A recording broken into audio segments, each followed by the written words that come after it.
Welcome to our video on how to modify mortar batches. This would also work to modify the proportions of a concrete batch. You would just have coarse aggregate in addition to the sand.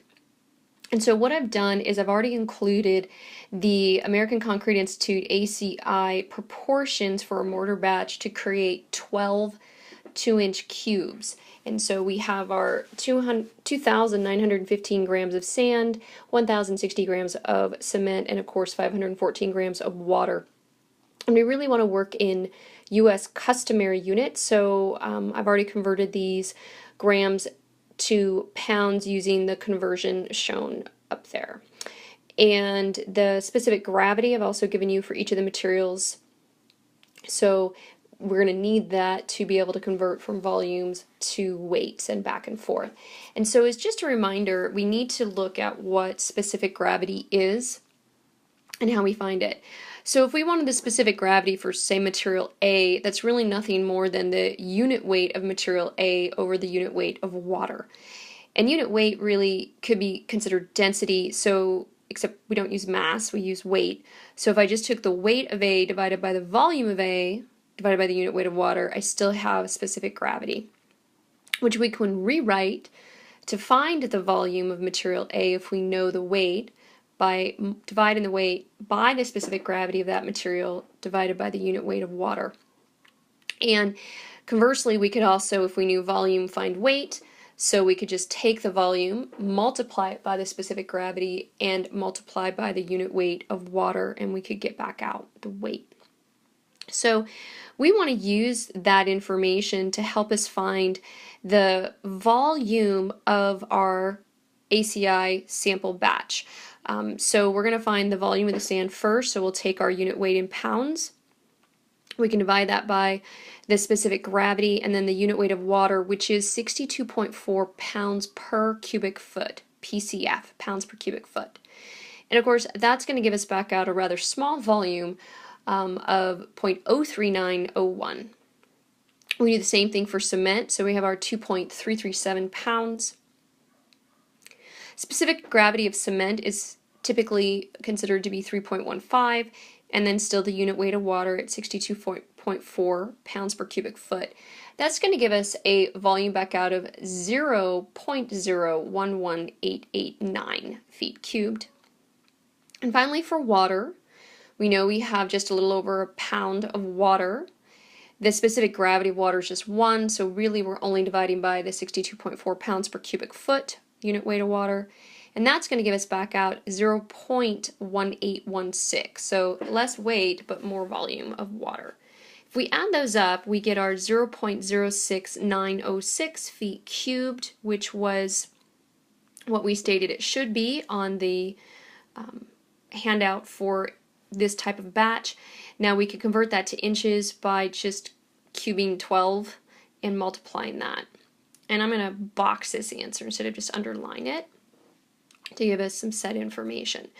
So knowing the overall volume of this standard batch, this 0.06906 feet cubed, we can now use that to help us figure out what should our batch proportions be if we wanted to replace a certain proportion of the cement with another material.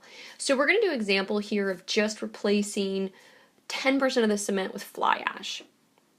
You could replace with a percentage of slag or silica fume or rice hull ash, whatever. But we're just going to focus now on 1%, but you do this same process. And when we do percentages, we typically do it based on weight. So we're going to replace 10% of the cement by weight, but the fly ash has a specific gravity of 2.5, so that means the equivalent weight of fly ash would have a different volume than the equivalent weight of cement. And in the end, we still need this same volume that's recommended by the American Concrete Institute to get our 12 2-inch cubes for this batching. So the first thing we need to figure out is what then are the weights of 10% of the 1060. So it's pretty easy. So, and Whoops, I think I need to correct this. I'm going to make that grams instead of just G, so we're more specific. So 10% of 1060 grams is 106 grams, which actually would turn out to be 0.2337 pounds.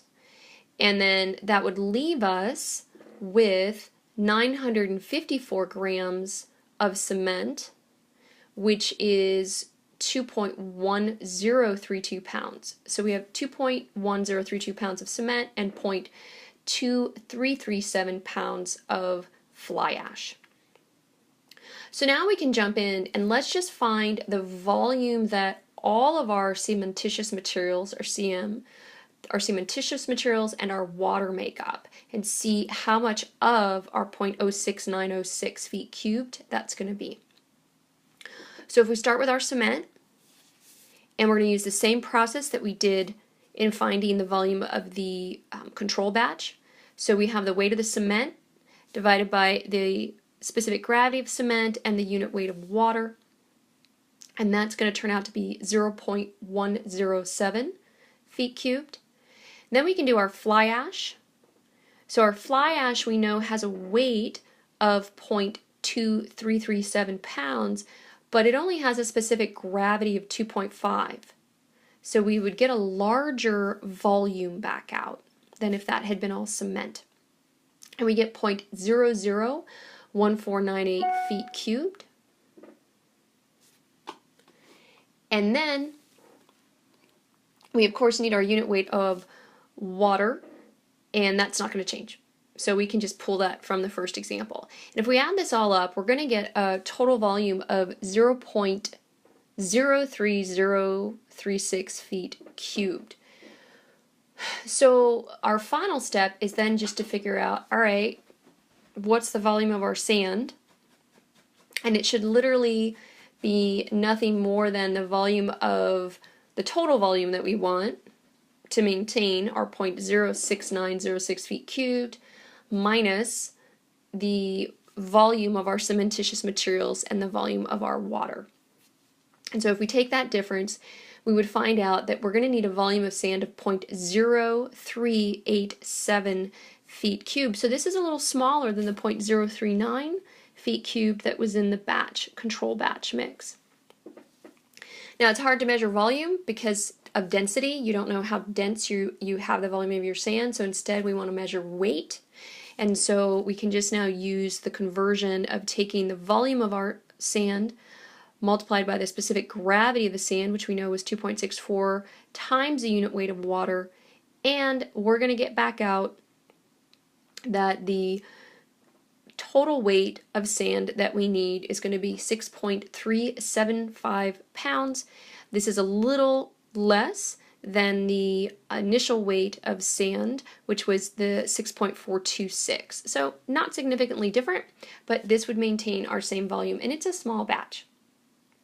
So I hope this helps you in understanding how to use specific gravity to switch between weight and volume. If you had silica fume or slag or another rice hull ash, another material for the cement, you would just have an additional row of information in finding your volume of cementitious materials and water. Thanks for watching.